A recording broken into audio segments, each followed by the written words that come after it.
한미협상은 한낱 권한대행이 할 수 있는 협상이 아니다. 한덕수는 당장 손을 떼고 차기 정부에 넘기라. 한덕수 권한대행이 기어코 미국과 관세 협상을 시작하려 합니다. 국익을 건 중요 협상에 권한 없는 자가 나섰습니다. 한덕수 씨는 미국과 통상협상을 타결할 수 없습니다. 미국이 제기하는 주요 사안에 합의할 수도 없습니다. 만약 한 씨가 미국과 협정을 맺거나 주요 사안에 합의하면 이것은 명백한 주권 도용입니다. 멋대로 관인을 찍어서 을사늑약을 체결한 친일파들과 전혀 다를 바 없는 반역입니다.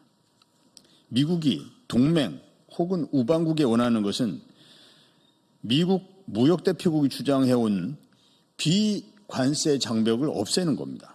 여기에 미군 방위비를 완전히 전가시키는 것이 목표입니다. 이미 미국은 일본 대표단과 첫 번째 대면에서 일본의 자동차 안전 기준에 대해서 불만을 제기했고 쌀 수입과 유통구조 투명성을 문제 삼았습니다. 트럼프 대통령은 사전 면담에서 미국은 일본을 지키고 있는데 일본은 아무것도 부담하지 않고 있다.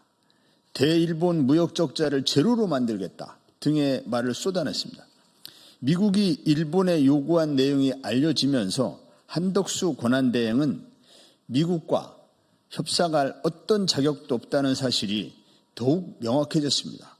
그 이유를 말씀드리겠습니다. 첫 번째, 미국과의 협상 주제가 국민 안전, 환경과 같은 국내법을 다루고 있기 때문입니다. 일반적인 통상협상에도 이익을 얻는 경제단이 손해를 입는 경제 주체들이 있습니다. 선출되지 않은 권력은 통상협상으로 인한 경제 주체들의 요구와 불만을 조율할 명분이 없습니다.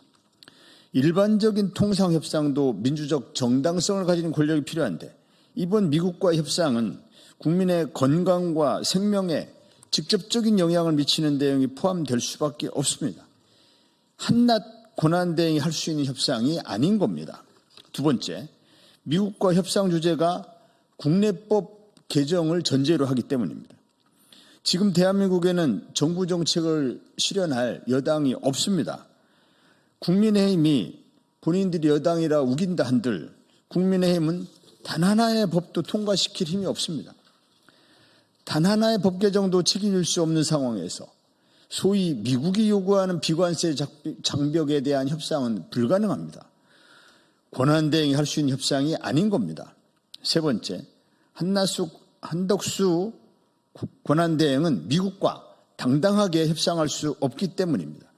미국과 당당하게 협상하기 위해서는 정부가 국민 모두를 대표하고 있어야 합니다. 방위비 분담은 이미 향후 5년간 분담 비용을 작년에 합의했습니다. 국민 생명, 건강, 일자리를 위한 정책이 이른바 비관세 장벽인데 미국의 IRA, 반덤핑 상계 관세, 민감 국가 지정도 다 비관세 장벽입니다. 대한민국 국민의 주권을 위임받은 대통령만이 미국과 협상에서 우리의 입장을 전달할 수 있습니다. 한낱 권한대행이 할 수 있는 협상이 아닌 겁니다. 한덕수 권한대행에게 경고합니다. 한덕수 권한대행은 주술에 사로잡힌 노역이 아니라면 당장 트럼프 정부와 협상을 중단해야 합니다. 자격이 없습니다. 주권 도용입니다. 민주헌정수호 5당에 호소합니다. 한덕수 씨가 미국과 협상을 중단하지 않는다면 국회는 국회일을 해야 합니다. 한덕수 권한대행 탄핵이 바로 국회가 해야 할 일입니다. 권한대행이 외국과의 협정이나 협약을 하지 못하도록 법을 개정하는 것도 국회가 해야 할 일입니다. 하지 않아야 할 일만 골라서 하는 한덕수 권한대행이 미국과 협상으로 더 크게 나라를 망치는 일은 반드시 막아야 합니다.